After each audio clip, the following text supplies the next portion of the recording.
भोलेनाथ के गुरु बहन हमारे चर्चा में आवत आले अपने बस गुरु बहना से सखी से बतावत है का हम भोले बाबा के कैसे बोली सुना कि हम ता गंगा भी ना हईले हम ता जमुना भी ना हईले गंगा भी ना हईले हम ता गंगा भी ना हईले हम ता जमुना भी ना हईले हम ता गंगा भी ना हईले सभी हो पूजा कैली जाके दीनानाथ के भोलेनाथ के सभी हो पूजा कैली जाके दीनानाथ के भोलेनाथ के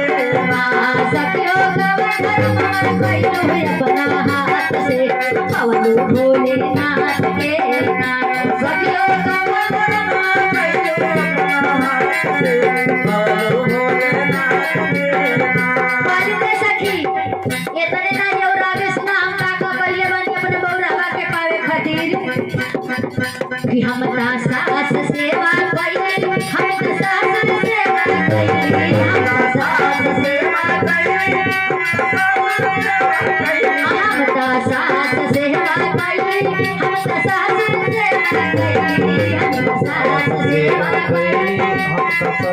सेवा कैले सखी हो पानी को सेवा कइले अपना हाथ से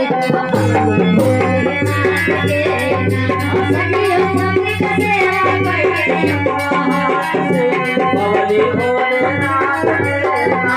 सखी हो कावा धर्मा कइलु अपना हाथ से भोलेनाथ के सखी हो कावा धर्मा कइलु अपना हाथ से भोलेनाथ के पानी देखना ना ये सखी और सुना हम का कइले बानी त भोले बाबा के पौले बानी कि हम ताया नरक रहिया देखावली हम त भूख में पेटवा भरली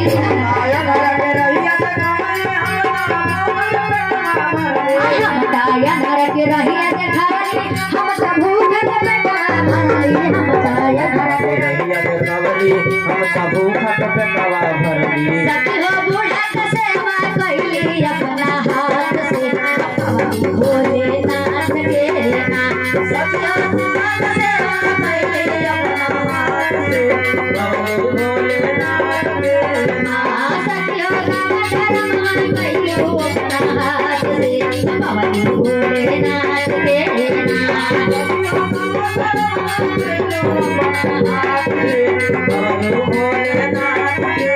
सखी बात बठी बा अब आज से मौसी चर्चा करब हम अपने सास ससुर के सेवा करब अपने पति के सेवा करब अब बूढ़ी बुढ़ा के सबका सेवा करब हम भगवान भोलेनाथ की चर्चा में जाब बोलिए शंकर भगवान की बोलिए मैया पार्वती